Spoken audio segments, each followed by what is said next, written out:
क्या बोलोगे?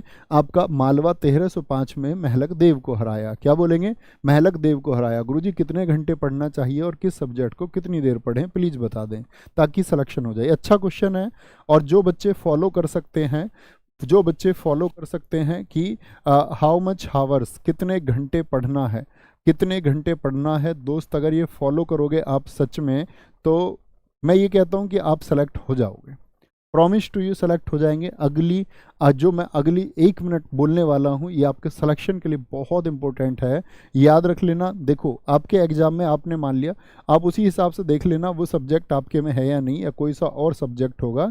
कितने भी सब्जेक्ट हो पॉलिसी यही रहनी है। रीजनिंग हो गया आपका, जीएस हो गया, मैथ हो गया, और कौन सा सब्जेक्ट बच जाएगा? एक आपका हिंदी या अंग्रेजी बच जाएगा, ऐसे ही तो बचेगा। तो हिंदी या अंग्रेजी जो कोई भी है, देखना ध्यान से।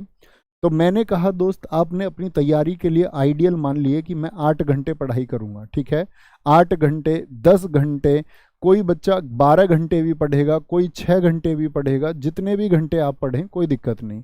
बात यह है कि उतने में बात बनेगी या नहीं बनेगी, ठीक है? इतनी बात में कोई दिक्कत। अब ध्यान से देख लेना, ध्यान से देखना इस बात को कि दोस्त इतनी बात आप समझना कि जीएस के लिए आप चारों सब्जेक्ट जब बराबर आए, बच्चे क्या गलती करते हैं कि किसी बच्चे का मैथ अच्छा होता है, बोले गुरुजी मैं मैथ के क्वेश्चन बना लेता हूँ, तो मैं उनसे अक्सर बात करता हूँ कि मैथ आपका इतना अच्छा क्यों है? उसने बोला कि जी मैंने एक समय पर 3-3, 4-4, 5-5 घंटे मैथ को दिए हैं, ठीक है? क्योंकि रीजनिंग आसान विषय उसको बच्चे बना लेते हैं। फिर बात आती है जीएस की, जीएस मेरी कमजोर है, तो बच्चों से मैं पूछता हूँ जीएस कमजोर क्यों है? क्योंकि वो कहते हैं कि जीएस को हमने कभी उतनी शिद्दत से उतने घंटे उसको दिए नहीं। तो सबसे पहला रूल क्या है? सबसे पहला रूल तो ये है दोस्त, जितनी भी देर पढ़ाई करें तो चारों सब्जेक्ट में बांट लेना। 6 घंटे पढ़ाई करते हैं या 8 घंटे पढ़ाई,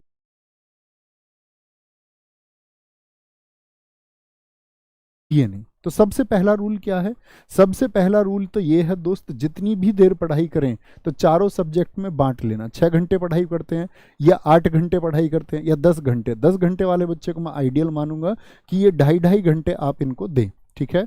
2.5 घंटे जीएस को, 2.5 घंटे मैथ को, 2.5 घंटे रीजनिंग को, 2.5 घंटे हिंदी को। भैया कैसी बात कर रहे हैं 2.5 घंटे हिंदी को? पहले मेरी बात सुन लीजिए सारी। तो क्या बोलेंगे आप? कहेंगे भैया हिंदी को तो 2.5 घंटा देने की आवश्यकता ही नहीं है, जितना पढ़ते हैं। एक तो इसकी क्लास हो गई, एक प्रैक्टिस सेट हमने इसका लगा लिया, तो 1.5-2 घंटे में तो हमको सफिशियंट लगता है। तो दोस्त कुछ तो टाइम यहाँ से बचाओगे ना, यहाँ से कुछ तो टाइम बचाओगे। यहाँ से जितना मान के चलिए आपने यहाँ से 1 घंटा बचा लिया 2.5 घंटे में से, तो ये 1 घंटा कहाँ पहुँचा देना है? ये 1 घंटा पहुंचा देना है जिस सब्जेक्ट में आपकी कमजोरी है। तो यहाँ +1 आवर हो गया, मान के चलो जिसका जीएस कमजोर है, ठीक है?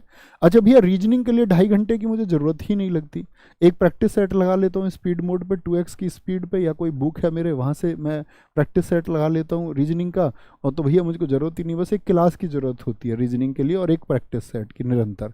अगर मैं कहूँ इसके लिए भी आपको 1.5 घंटे यदि आप देते हैं, 1.5 से 2 घंटे तो काफ़ी होगा। फिर बचा 1 घंटा, उसको भाई इसमें मैथ्स को दे दो या जीएस को दे दो, इस तरह से देना है, ठीक है?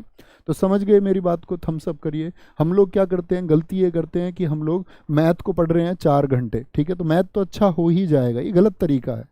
फिर बाकी सब्जेक्ट का रेशियो बनाइए, जो सब्जेक्ट अच्छा होता जाए। जिन लोगों का मैथ अच्छा है वो मैथ को एक प्रैक्टिस सेशन बनाते रहिए, अतिरिक्त मैथ करने की ज़रूरत नहीं है आपको, बुक से बना लीजिए। तो समय आपको उस सब्जेक्ट के लिए बचाइए जो आपका कमज़ोर है, उसको कमज़ोर मत रहने दीजिए, ठीक है? आगे आते हैं, नेक्स्ट है